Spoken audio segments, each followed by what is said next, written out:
क्या आपको पता है कि एक इंटरव्यूअर के मन में क्या चल रहा है जब वो आईआईएम में इंटरव्यू ले रहा है?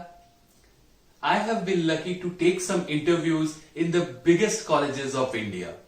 SP Jain, my alma mater, Narsi Monji, IIM Indore, Udaipur, Rohtak, engineering में IIT Madras, NIT and so many other colleges. And I am going to share with you my end-to-end process. जब से हमारे पास CV का एक गुच्छा आता है, वहां से हम लोग कैसे सिलेक्ट करते हैं, फिर GDPI राउंड को हम लोग कैसे मैनेज करते हैं, इंटरव्यू में क्या क्या हम लोग जानना चाहते हैं, एंड फाइनली एक ऑफर लेटर, सैलरी कैसे जनरेट होता है एक पर्सपेक्टिव कैंडिडेट के लिए।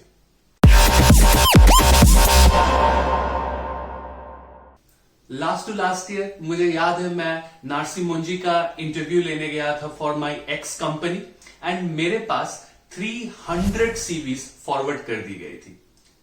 हमारे पैनल में कुछ 5 लोग थे। एसेंशियली यही 5 लोग कैंपस में जाएंगे जिनको हमारी कंपनी स्पॉन्सर करेगी। वो लोग बॉम्बे में बेस्ट होटल्स में रुकेंगे and then they will go to the college and conduct the interviews. But ये सोचिए कि 300 सीवी आ गई थी हमारे पास, तो इनमें से लगभग 50 या 60 जनों का ही GDPI लिया जा सकता है। So how do we reduce the number from 300 to 60? हर पैनलिस्ट का अलग तरीका होता है। मेरा क्या था, I knew that my companies initiatives were towards cloud, क्योंकि हम लोग क्लाउड में जा रहे थे, तो we wanted people who are aware of the cloud. So ये जो गुच्छा आया था PDF एक के बाद एक सीवी का, उसमें मैंने Ctrl+F दौड़ाया, AWS, GCP एंड Azure जो कि माइक्रोसॉफ्ट का क्लाउड ऑफरिंग है।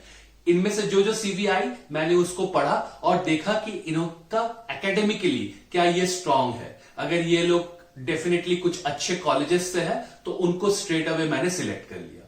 नेक्स्ट हमारा है कि हमारा कंपनी टेक्नोलॉजी में इन्वेस्ट कर रही थी और ये प्रोग्राम भी टेक्नोलॉजी का था। So I saw other keywords like Java, PHP, ये सब चीजें मैं देखने लगा। एंड फाइनली जो कुछ स्टैंडर्ड सर्च क्राइटेरिया है IIT एंड NIT मैंने सर्च किया। CFA वगैरह मैं नहीं देखूंगा क्योंकि हमारा टेक्निकल कंपनी था। इस हिसाब से 40-50 सिलेक्ट की, शॉर्टलिस्ट की और मैंने एक एक्सेल में डाल दिया। वैसे ही मेरे जो कलीग्स थे वैसे ही 40 और 50 उन्होंने भी उठा के रखा। तो कुछ नाम तो कॉमन रहेंगी पांचों के लिस्ट में, क्योंकि हमारा क्राइटेरिया कुछ ना कुछ कलीग्स के अंदर तो मैच करेगा ही, एंड इनको उठा के HR कॉलेज में भेज देती है और टोटल नंबर मिला के 50-60। तो अब अगर यहीं पे बच्चे बहुत गलती कर बैठते हैं, वो एक ही CV बनाते हैं, तो अब देखिए जब कोई IT specific, technology specific company आए तो उनको ऐसे बज़वर्ड्स का यूज करना है जो उनके HR, उनके लोग सर्च करेंगे। कंसल्टिंग में अगर आपको जाना है तो वैसा लिखना है, मार्केटिंग में जाना है तो आपको लिखना है मार्केट रिसर्च किया है आपने, कंपिटिटिव एनालिसिस की है आपने। वहां पर अगर आपका CV में AWS लिखा रहेगा तो आपका सिलेक्ट नहीं होगा। तो एसेंशियली आपके जो टारगेट कंपनीज है जिसमें आप जाना चाहते हैं, हर टाइप का कंपनी के लिए आपका एक टाइप ऑफ CV होना चाहिए, तभी आपका CV सिलेक्ट होगा। नेक्स्ट है, इन सीवीज को लेके हम लोग पहुंच गए GDPI राउंड में। अब देखिए हमारा कंपनी टेक्नोलॉजी का है, वहां पे लोग एक दूसरे से बात करके एक डिसीजन लेते हैं। वहां पे क्रॉस कटिंग नहीं होता है, ये एक बोल रहा है उसको थप्पड़ मार के रोक दिया, ऐसा नहीं होता है वहां पे, ठीक है। तो कुछ GDPIs में क्या होता है ना, बहुत हल्ला, एकदम मछली बाजार हो जाता है। This is required when you are a sales person, a marketing person, क्योंकि सामने वाला आपको नो बोलते रहेगा बट आपको एक के बाद एक रीजन देते रहना है so that you can make that sale. हमारा वैसा नहीं है। तो जो भी हमारे GDPI में बहुत शोर मचा रहे थे उनको हम लोग डायरेक्ट रिजेक्ट कर रहे थे। जो एकदम प्लेन अच्छे से अपने बात को समझा पा रहा था with evidence rather than trying to prove that he is right, he is all knowledgeable, उन बंदियों को हम लोग सिलेक्ट कर रहे थे फॉर द नेक्स्ट राउंड। यहां पे एक और बात है, हमने कुछ लिस्ट बनाई थी, उस लिस्ट में कुछ ऐसे नाम होंगे जो पांचों चारों हमारे कलीग्स के शॉर्टलिस्ट में भी आई थी। उन 10-12 लोग को अगर उनका परफॉर्मेंस GDPI में अच्छा नहीं भी रहा तो भी हम लोग उनको नेक्स्ट राउंड में लेके जाते थे। क्यों? क्योंकि ये लोग प्रोफाइल वाइज हमारे कंपनी के लिए बहुत सूटेड है।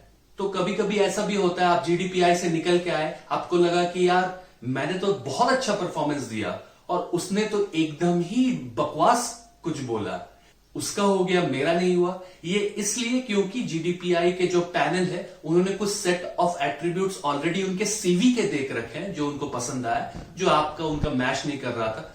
And that is why it is also very important to know about the company. ये कंपनी क्या चाहती है, उससे आप बेटर समझ सकेंगे कि जीडीपीआई में आपका रिएक्ट कैसे करना है आपको जीडीपीआई पे।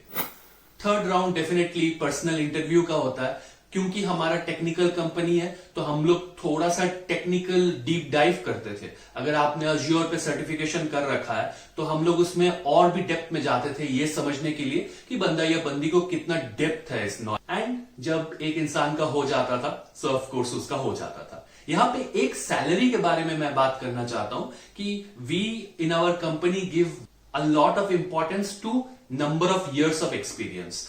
X रुपए दे रहे हैं हम लोग एक इंसान जो फ्रेशर है, तो उसी रोल के लिए हम लोग दूसरा बंदा को भी चुनेंगे।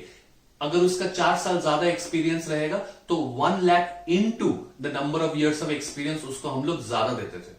सो एसेंशियली उस समय में हम लोग उसको बैठ के समझाते थे कि देखिए जब आप आएंगे कंपनी में तो आप देखेंगे कि आप सबका रोल एक ही है, बट आपको ज्यादा पैसा दिया जा रहा है क्योंकि आपका इस फील्ड में बहुत एक्सपीरियंस है। And we want to showcase that we are very committed to your skills and experience and hence 1 lakh per year for every year of your experience. बहुत सारे क्वेश्चन आपके लास्ट वीडियो से भी रह गई होंगी कि प्लेकॉम में घुसना कैसे है, क्योंकि प्लेकॉम ही सबसे ज्यादा सैलरी लेके जाता है। And many more relevant things around that would be the content of the next video in this series. Jai Hind.